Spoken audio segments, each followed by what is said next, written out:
I am the Tofu Golem. Please enjoy the video.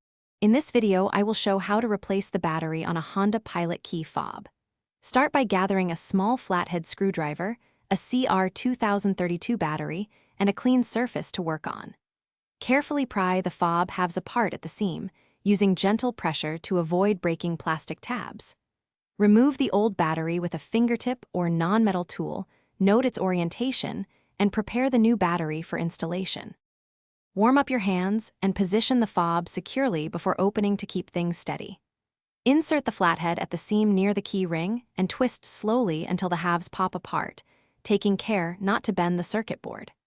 Remove the rubber button pad and set it aside on a clean surface, then lift the circuit board straight out to expose the round CR2032 battery beneath for safe removal. If you are finding this video helpful, please subscribe and like to support more practical car tips and guides.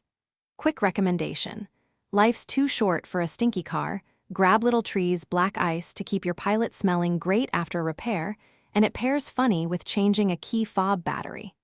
Check the description for the link and other deals, and if you enjoyed this tip, hit like. Now let's get back to the video. With the old battery out, check the positive side orientation and place the new CR2032 the same way to ensure proper polarity. Carefully lower the circuit board back into the case and realign the rubber button pad so every button lines up.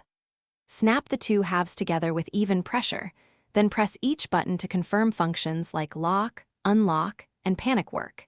If not, reopen and reseat the battery or board gently. Thanks for watching. Consider subscribing if we helped you today.